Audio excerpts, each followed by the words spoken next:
Bienvenue au boulevard des enfants. Le boulevard des enfants, si c'est la première fois que vous êtes avec nous, c'est Coco, c'est Clémentine, c'est leurs aventures, leur histoire, leurs découvertes. C'est aussi les jeux, les rires, la joie avec tous leurs amis, Sébastien, Jean, Ernest. Le boulevard des enfants, c'est aussi Margaret, son livre au trésor et toutes les histoires qu'elle en sort. Elle nous émerveille à chaque programme.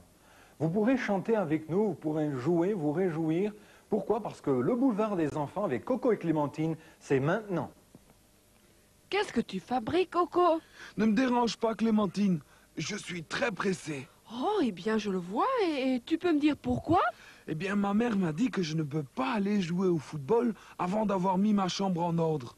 Alors, laisse-moi tranquille. Je suis déjà en retard. Voilà. Tout est en ordre maintenant. Je peux enfin y aller. Attends une minute, Coco. Il y a quelque chose de bizarre ici. Tu es sûr d'avoir bien refait ton lit? On dirait qu'il y a des bosses. Ne touche pas à ça, Clémentine. Mais qu'est-ce que c'est que ça, Coco? Oh, tu dois toujours fourrer ton nez partout. Si tu veux vraiment savoir, eh bien, j'ai caché tous mes vêtements et mes jouets sous le couvre-lit. Parce que je n'ai pas eu le temps de mettre mes vêtements dans l'armoire ou de remettre mes jouets en place. Personne n'en saura rien. Tu es contente? Mais moi, je le sais, Coco. Oh, mais ça, je m'en fiche. Et puis, ta maman va bien le découvrir. Oui, mais pas avant que je ne sois parti. Et Coco, il y a quelqu'un d'autre qui le sait. Dieu le sait, il sait tout. Tu ne peux rien lui cacher. Eh bien, et pour le moment, c'est de maman que j'ai le plus peur. Et tant qu'elle ne sait rien... De toute façon, il faut que j'y aille, Clémentine. Salut, à plus tard. Coco.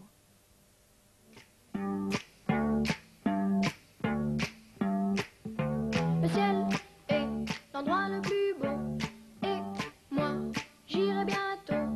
Je vais aller voir mon sauveur car le ciel est l'endroit le plus beau. Et moi je suis allée, le ciel c'est l'endroit le plus beau et moi j'irai bientôt.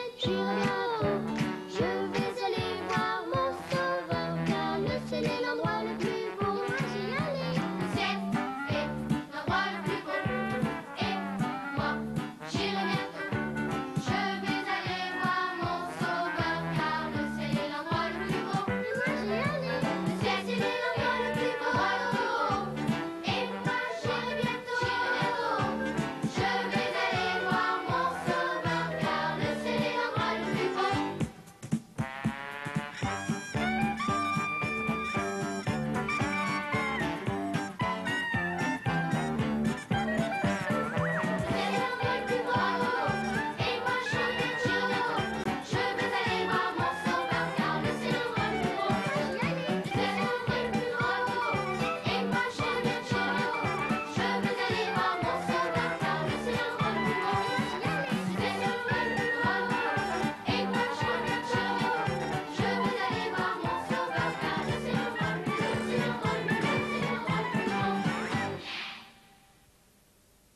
Tu vois, Clémentine, ici, c'est le deuxième. Clémentine.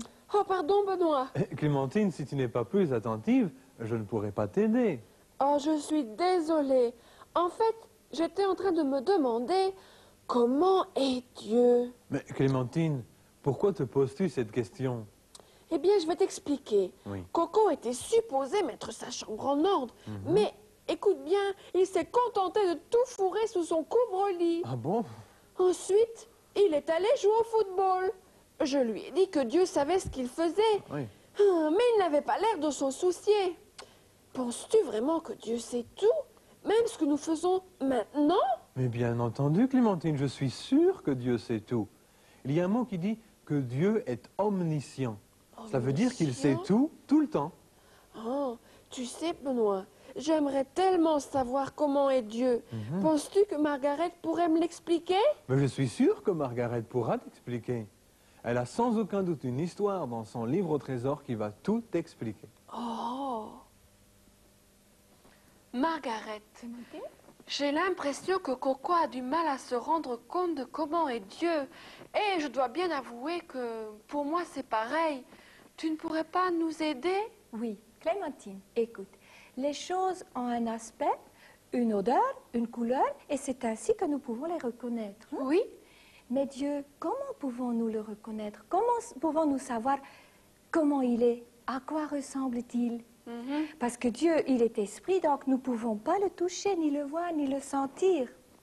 Mais tu vois, Dieu, il veut que nous sachions comment il est et il nous parle de son caractère, de ses caractéristiques dans la Bible. Et voilà, je les ai écrits sur mes doigts. Tu peux lire la première? Dieu est tout puissant. Voilà, Dieu est plus puissant que n'importe qui ou n'importe quoi d'autre. Dieu a créé le monde. Il est tellement puissant, Clémentine, qu'il peut nous aider dans chacun de nos problèmes. Incroyable. Et puis, Dieu est partout. oui, Dieu est partout. Parce que Dieu est esprit, sa présence remplit la terre. Lui, il sait être à plusieurs endroits à la fois. Pour nous, c'est différent. On est ici, alors on n'est pas ailleurs. Ah, oui. Mais Dieu, il sera toujours avec nous là où nous sommes. Oh. Et puis, troisièmement, Dieu connaît tout. oui, Dieu connaît tout. Il sait ce que nous pensons, ce que nous disons, ce que nous sentons et ce que nous faisons. Rien ne lui est caché. Quand nous parlons, il sait déjà ce que nous allons dire. Oui, Dieu connaît tout et il connaît même notre avenir. C'est rassurant, hein, chérie? Oui, c'est très rassurant. Et puis, j'en ai trois. Quatrième, Dieu est éternel. oui, il est éternel. C'est différent pour nous parce que nous, on a un anniversaire. Ah oui. Le monde aussi, le monde n'a pas toujours existé. Dieu l'a créé, mais Dieu, il a toujours existé, il existe et il existera à jamais. Alors, nous pourrons aussi vivre avec lui à jamais si nous l'aimons. Et le dernier, Dieu ne ne change pas. Ça, c'est bien, chérie, parce que Dieu, il est toujours le même. Aujourd'hui, il est le même et demain, il sera encore le même. C'est bien, sais-tu, Clémentine, parce qu'on peut s'attendre à lui. Quand Dieu dit qu'il nous aime, il le fait et il le fera toujours. Il ne change pas. Alors, tu peux voir avec moi, Dieu est tout puissant. Et partout, Partout, connaît tout, est éternel et ne change pas. Tu peux lire avec moi ce verset de la Bible, Psaume 48, le verset 1. Oui. L'Éternel est grand, il est l'objet de toutes les louanges. Margaret, aujourd'hui, vient de nous parler de Dieu, du vrai Dieu. Celui qui connaît tout, celui qui sait tout, qui peut tout et qui est partout à la fois. Ce Dieu qui ne change jamais. Et le verset qu'elle a choisi pour nous, que nous découvrons ensemble, et il se trouve dans les psaumes, au chapitre 48, dans verset 1er. Le verset nous dit « L'Éternel est grand, il est l'objet de toutes les louanges. » L'Éternel, qui est-ce? L'Éternel, c'est Dieu, celui dont Margaret vient de nous parler. Il est grand, nous comprenons ça très bien, et il est l'objet de toutes nos louanges. Ce qui veut dire que Dieu est seul digne de recevoir notre adoration. C'est le seul que nous pouvons et que nous devons louer. Nous le lisons ensemble, tous ensemble, vous lisez avec moi. Il dit « L'Éternel est grand, il est l'objet de toutes nos louanges. » Psaume 48, verset 1. Maintenant, nous retrouvons Coco, Clémentine et tous leurs amis. Passe-moi la balle. Allez, passe-moi la balle. Allez, lance-la. Cela vous arrive-t-il parfois de penser à comment Dieu est? Ouais, des fois je me demande s'il existe vraiment. Oh, je sais qu'il existe.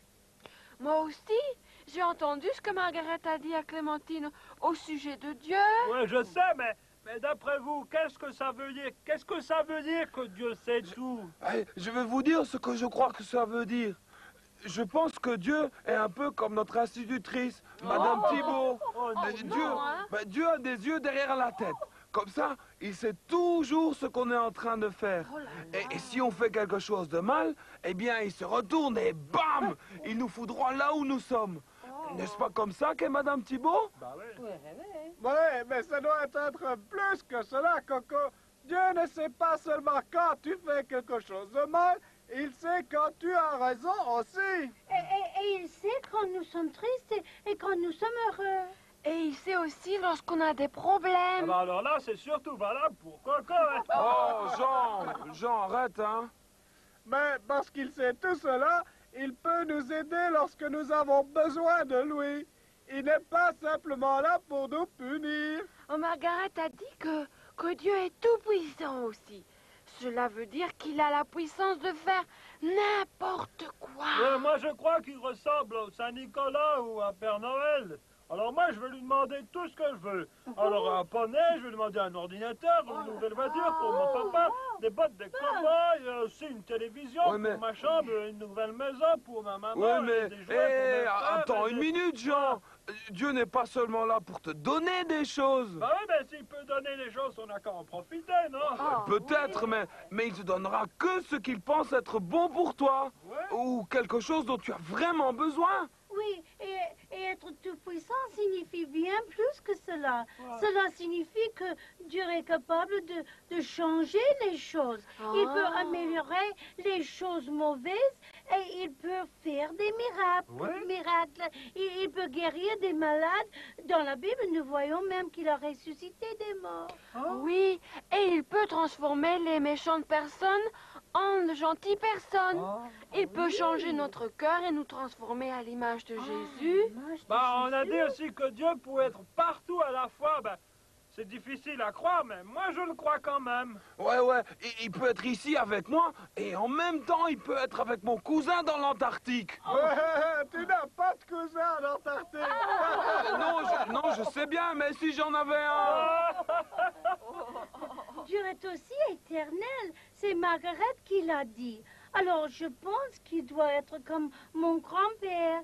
Il est vieux et gentil et il m'aime beaucoup. Oui, mais Dieu n'est pas vraiment vieux. Il n'a pas un anniversaire comme nous. Il a simplement toujours été là. Toujours et toujours. Et il est ici maintenant et il le sera toujours. Il n'a pas de commencement ni de fin. Pas de commencement, ben ça c'est vraiment difficile à comprendre. Hein? Je pense qu'il y a certaines choses que nous devons simplement accepter comme elles sont. Et encore une chose, rappelez-vous que Dieu ne change jamais.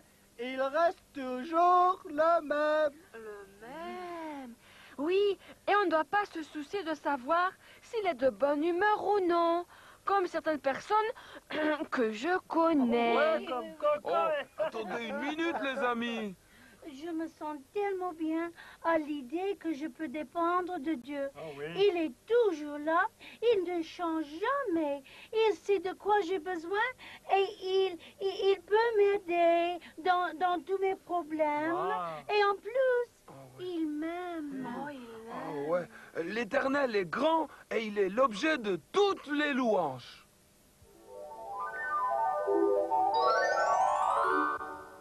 Est-ce que tu ne te sens pas merveilleusement bien de savoir que Dieu est toujours tout près, Coco? Hein? N'est-ce pas? Eh bien, je n'aime pas toujours cette idée, mais c'est vrai. Lorsque je me souviens que Dieu est toujours près de moi, ça me fait réfléchir avant de faire quelque chose que je ne devrais pas faire. Ça, c'est bien, Coco.